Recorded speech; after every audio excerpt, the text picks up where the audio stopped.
brought to you by Nova शुद्ध घी।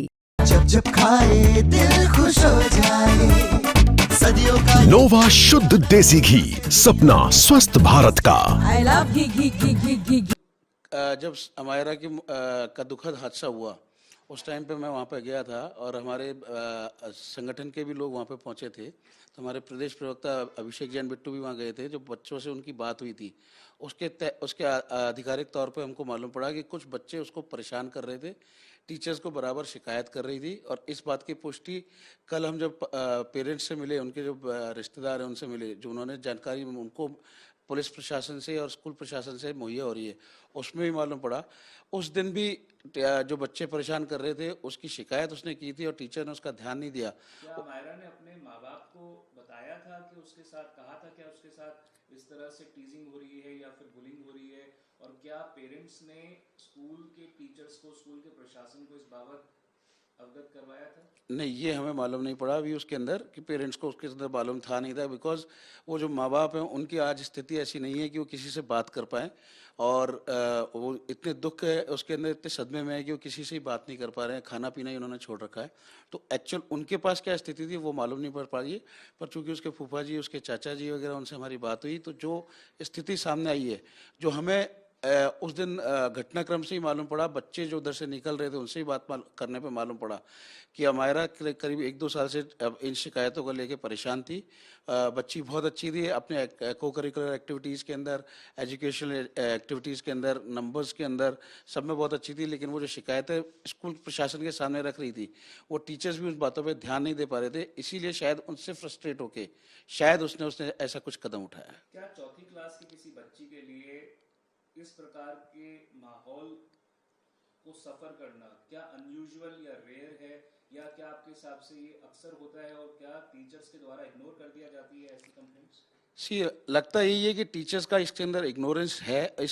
ये जांच का विषय है कि किस लेवल पे उन्होंने इग्नोर किया है। और स्कूल की काउंसलिंग्स जो चलती है, जो एनसीपीसीआर की गाइडलाइंस हैं, वो जो 20 काउंसलिंग्स हर साल होनी चाहिए एक एकेडमिक सेशन के अंदर, क्या वो काउंसलिंग्स प्रॉपर स्कूल ने कराई है जिसके अंदर वो बच्ची की बातें, ये हर बच्चे के अंदर जो काउंसलिंग होनी चाहिए वो काउंसलिंग अगर प्रॉपर नहीं हो पाई है तो स्कूल प्रशासन ने उसके ऊपर क्या एक्शन लिया जिससे कि बच्ची की परेशानी और उसको स्कूल के माहौल के अंदर वो अपना चेंज कर पाए, और जिम्मेदार टीचर्स या जिम्मेदार जो एडमिनिस्ट्रेशन है उसके ऊपर क्या कार्रवाई की जा सकती है, ये मालूम करना पड़े, स्कूल की जिम्मेदारी है।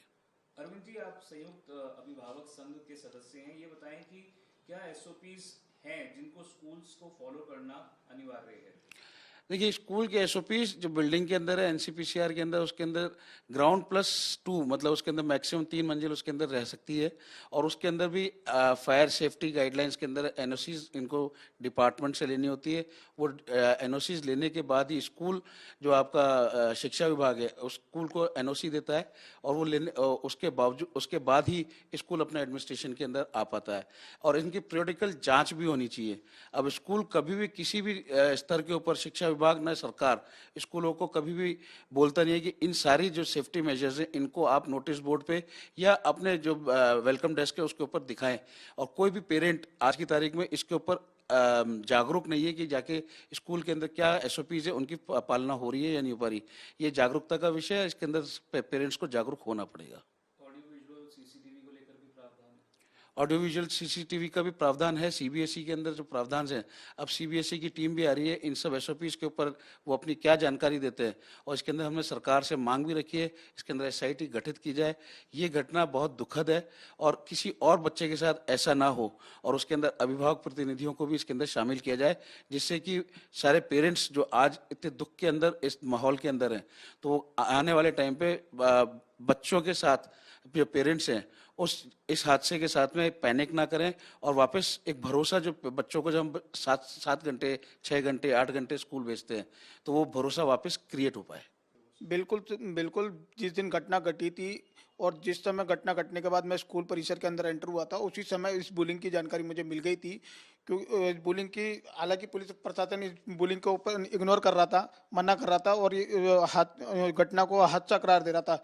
जबकि हमने जब इस बुलिंग की शिकायत हमको जानकारी मिली, तब हम लोगों ने वहाँ पे जाके मीडिया के सामने जानकारी रखी, तब जाके पुलिस प्रशासन को भी मानना पड़ा कि यह हादसा नहीं है, आत्महत्या है। और ये आत्महत्या जो हुई है वो स्कूल की नाकामियों के कारण हुई है।